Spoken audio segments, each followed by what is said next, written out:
I'd like to welcome our speaker of the day, Narendra Nerla, the board member of COO of Inspire, an IT solution company in Visakhapatnam.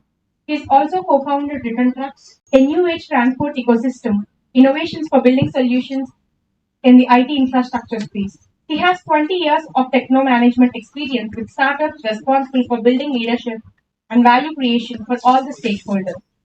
Naren is an investor and advisor of NeoAra, an Agri IoT startup, founder of Agri DNA Ventures, building a digital ecosystem for farmers, producers, companies, and founding team members, and a strategic advisor for Edge Finishing School. He is actively investing in the startup ecosystem for the past 3 years. Now I welcome. Good afternoon. Good afternoon. No, you're just about to say that. You're so energy today. I know. The Saturday afternoon. How many had biryani for lunch? So it will be a very interactive session. Will be my backboard, but I'll make it more interactive. So, startup itself is very interactive and very uncertain in a lot of ways. How many of you does trading, invest in different companies, stock markets? And so you guys probably know what kind of risk that we have, and the startup is probably 10x, 100x of that risk that you would have, right? So startup, but I didn't really list down all the steps. I'm sure you can Google it and then get a lot of those steps. A lot of people give you that GAN and how to do a startup and then what makes you make a startup. But first of all, let's understand why do you want to do a startup? Maybe that's the startup idea somewhere. So, yeah. So should we really do a startup? So what makes any idea as a startup? Right? That's a fundamental question that all of us, figure out, right? A lot of people still think that Uber or aggregation is still not a business idea because they haven't really found the unit economics right. And some of them still think that's a disruption in the market, right? Then, but I'm sure all of us agree that idea is the most important thing in any startup. And then the second most important thing for any startup idea to nurture is the resilience of the founder.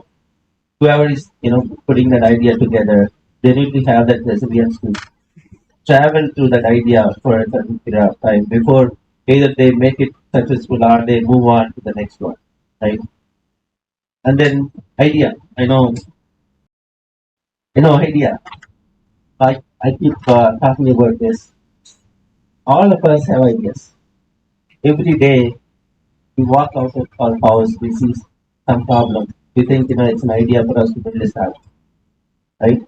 And then we travel to our office, we meet our friends, go to a restaurant, wherever we find something uncomfortable, not efficient for us to manage. We think that's an idea for us to really go and then do a startup. But is that really what? How do we validate an idea? But before validating, no one knows for sure that the startup idea works. We don't know. Right? If someone know there's a particular idea that will definitely work, I'm sure that's like a moonshot that's going to work. Right? But unfortunately that's not true. No. What happens is some of us as founders, I'm sure we did the same mistake when we first started in 2008. Our first startup was a failure after 2 years. We will only realize that now we went with an idea without really doing a validation just because we love that idea so much. It puts yourself so close to that, you will not look at a lot of other validation. You still argue with a lot of people that so this is an idea that will work. So let's look at some of the criteria that we use to validate ideas. What makes our idea very unique? Is it something that drastically changes the way we do things? Do you have any examples of like that you can think of the history to deliver? Yeah, right. Telecom, mobile phones, very true. Anything else?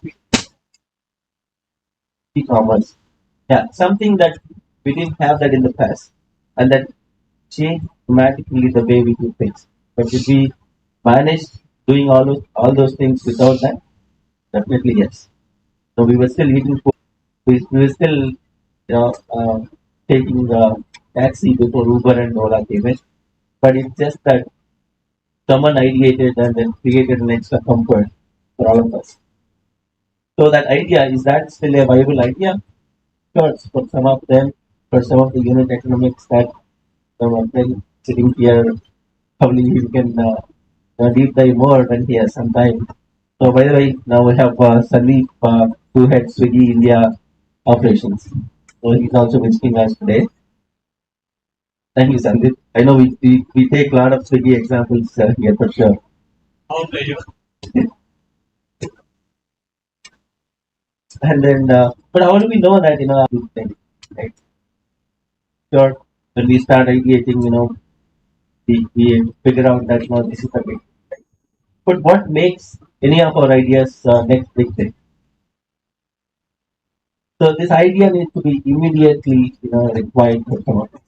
We need that right now, and we need that every day, or probably every minute, right? And then we need that for a lot of people, not just for us. At least for millions and billions of people need that kind of requirement, right? And then they should be paying us.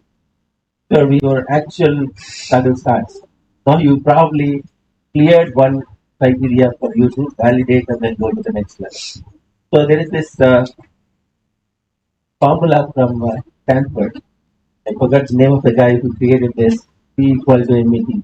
Behavior equal to motivation, ability, and then trigger. Right? Charles died. Probably. Yeah.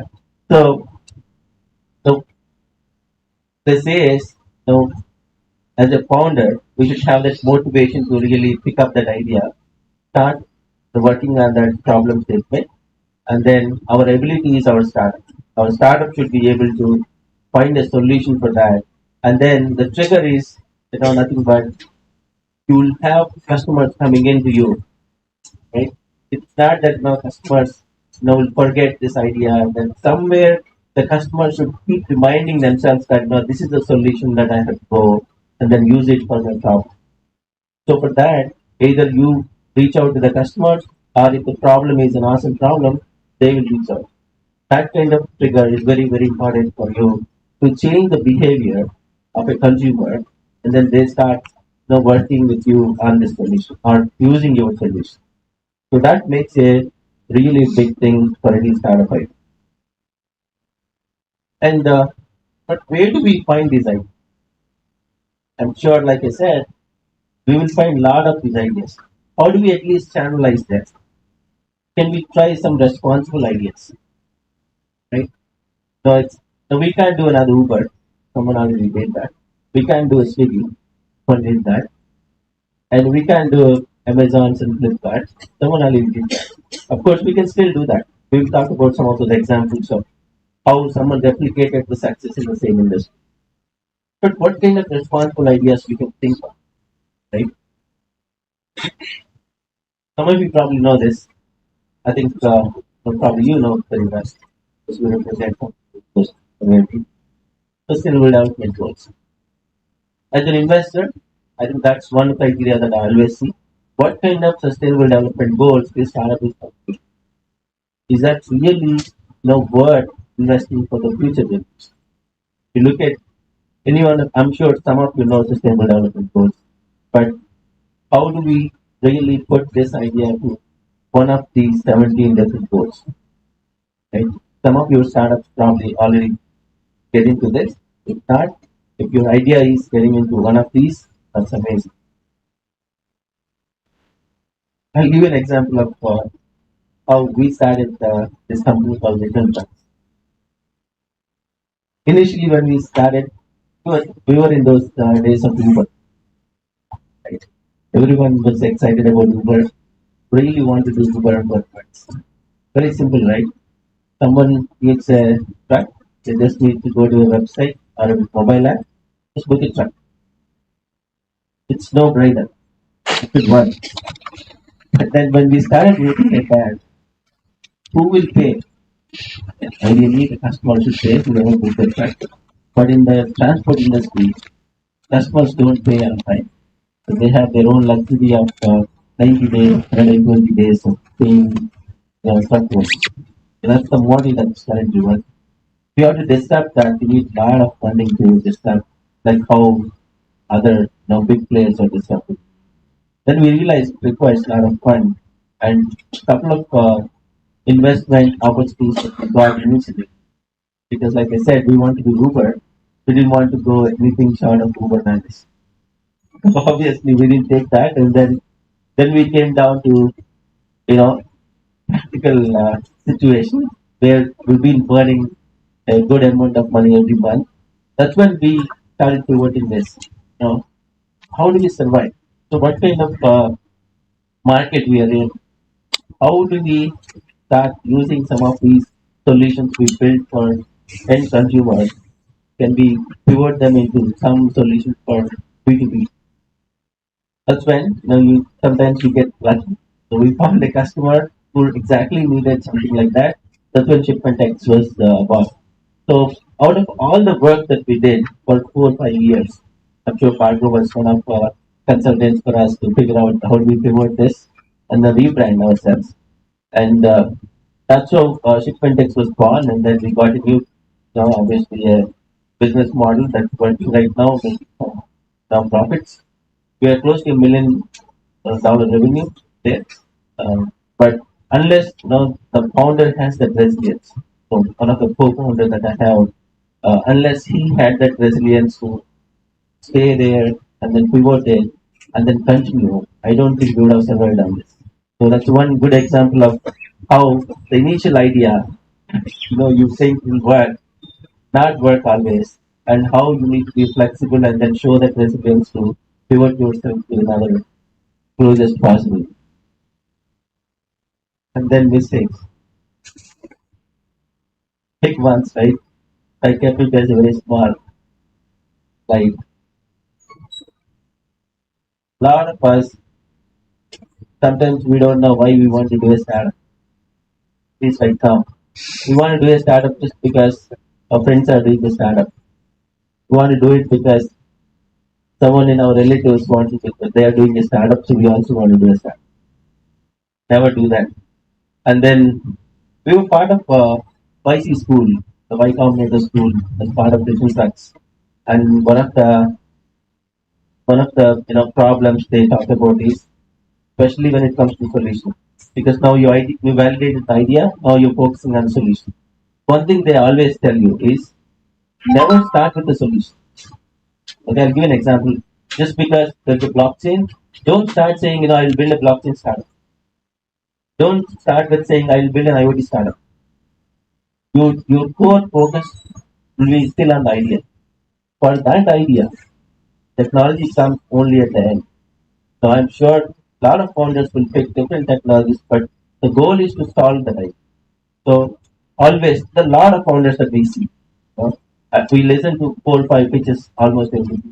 A lot of them says, I am an IoT startup, I'm an AI startup. They'll not tell you what is that they're trying to solve. Okay, that's that. Why is he call that as solution searches for problem? So I have a solution. Now I'll try go back and then figure out what kind of problem that I can solve it. That your startup is an IoT startup. Tell what are the problems that you are solving. That's more important. And then we all wait for the perfect problem to happen. It will never happen in a real world, right? So you start with a problem statement. You over a period of time, you probably nurture that and then make a better problem statement. And if required, you pivot it. Right? Pivoting a solution, pivoting a problem statement in a startup, very, very necessary and important. And then, so you have a idea, you have solution, but some of the insight, probably these are some tips. Says, founders, all of us, unless we have the expertise, right? We have a problem statement, but we probably are not from that industry, right? It's not easy for us to do that stuff.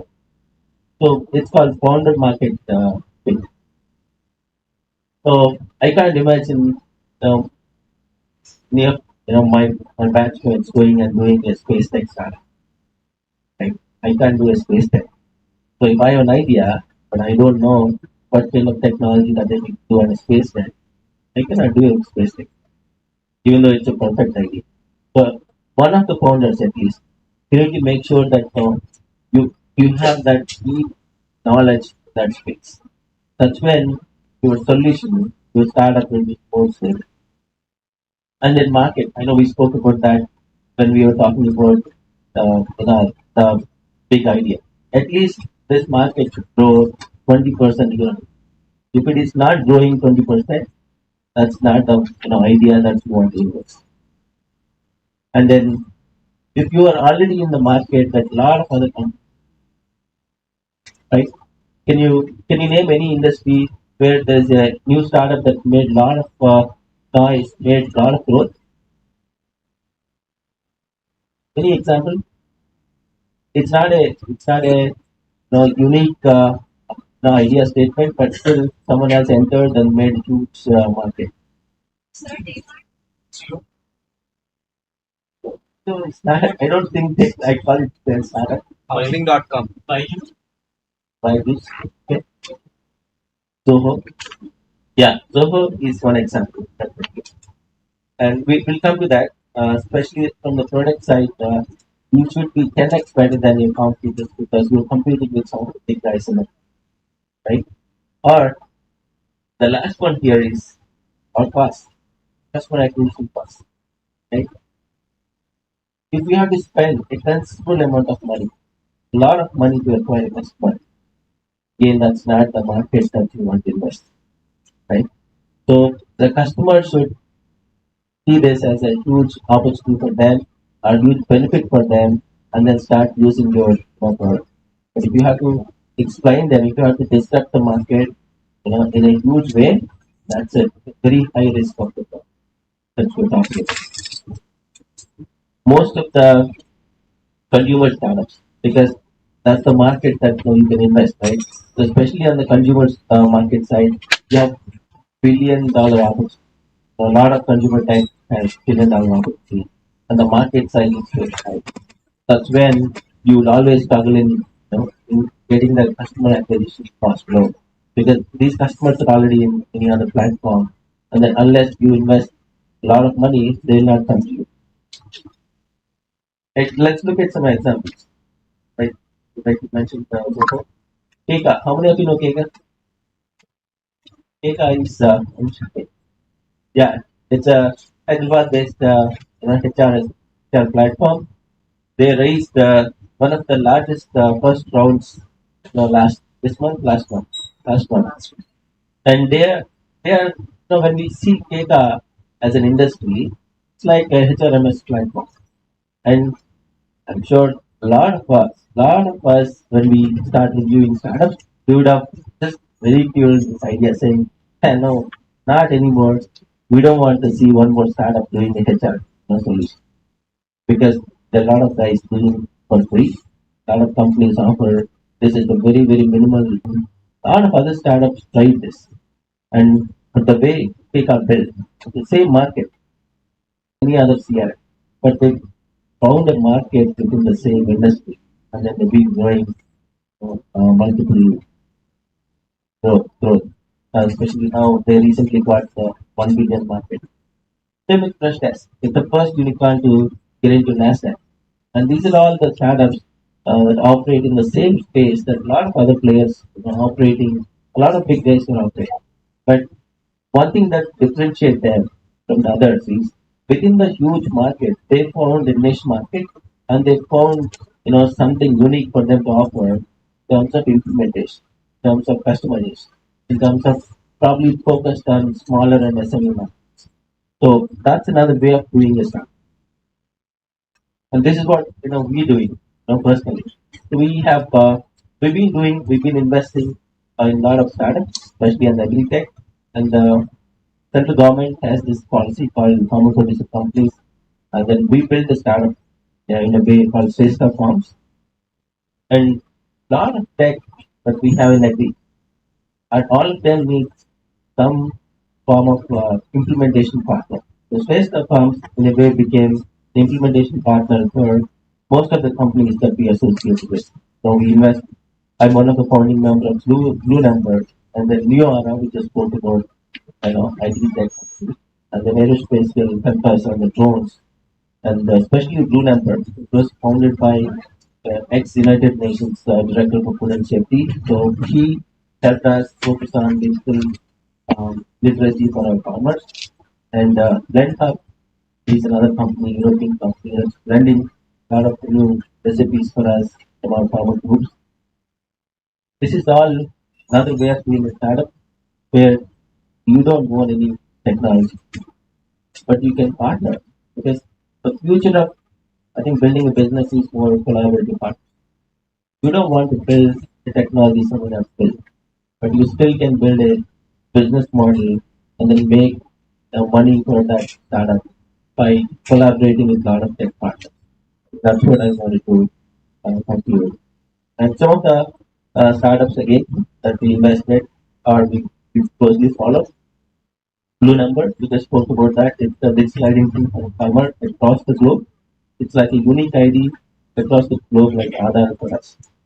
And Blue Energy, the fuel cell based power generation company, closely associated. We missed investing. We had an opportunity, but we couldn't invest. But it's amazing technology. Without fuel combustion, they make electricity. And Agnicool is a 3D printed cryogenic engines space tech, and we are initial investors. E-plane, the E-plane company, they wanted to. Their goal is to fly people from home to airport in a pod. So this is currently incubated in IIT Chennai. So we are again one of the initial investors. Some of you probably know Native Earth Coffee. Tom is the founder. We partner with them. Greenpod Labs is another company that we couldn't invest, but we are closely following them. These guys focus on reducing the improving the shelf life of farmer produce. So this is again based in Chennai. These guys got a lot of grants already in different universities, so they don't need money, which is good thing for them. As investors, we missed an opportunity to invest. Neora, we spoke about Neora. Neora is a farming automation company trying to automate farming practices in aquaculture, and then expanding into agri. These are some when we heard about these ideas. These, I'm sure some of them fit into the criteria that we focused on, and because they all have a market opportunity, they all have at least 1 million customers needed something like that, except for these two, E-Plane and Agnicool. Agnicool is a space tech. Who is a customer to that? Right? Not many customers, basically.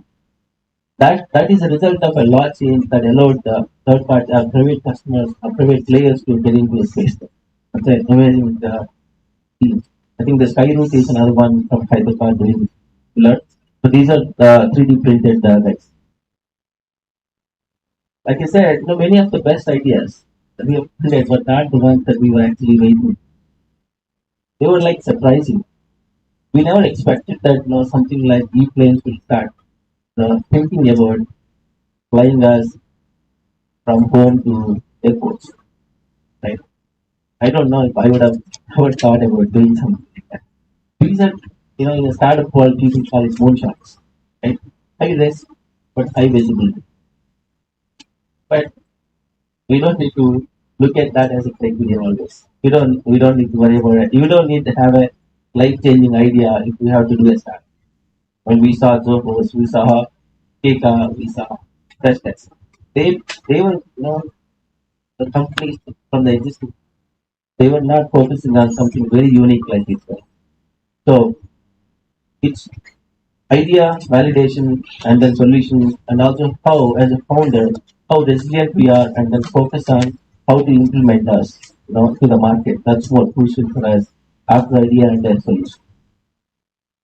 We have no idea. We don't have resilience. That's fine. You can still do a startup. How?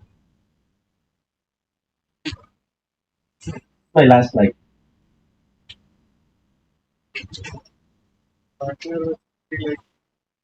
Exactly. That's what we were doing. In fact, we don't have an idea. We don't have the resilience. Find someone who has that idea and resilience and become a co-founder. Right. And in fact, to be honest, that's what we did in a lot of other startup ideas that we invested. Great, great communities that we tracked. Learned a lot over the last 3, 4 years when we started listening to these guys. Some of them we couldn't invest because we don't have that kind of ticket size. But amazing startups that the current generation is building. And this is a good first step for all of you. If you are students who are trying to figure out how do we validate the idea, please. And in case you guys need any help, mentoring guidance, this startup forum is a great one to start. Thanks, guys.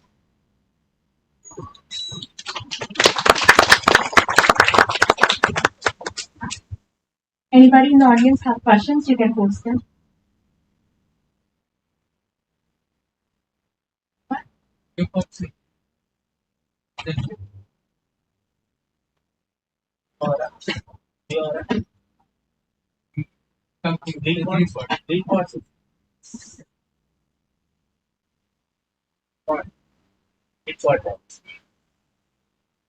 Yeah. Increase the self right? Generally, perfect. They are the very students. Sorry? Oh yeah, they have a website. They actually started doing the first phase. Have questions? All right. Thank you, guys.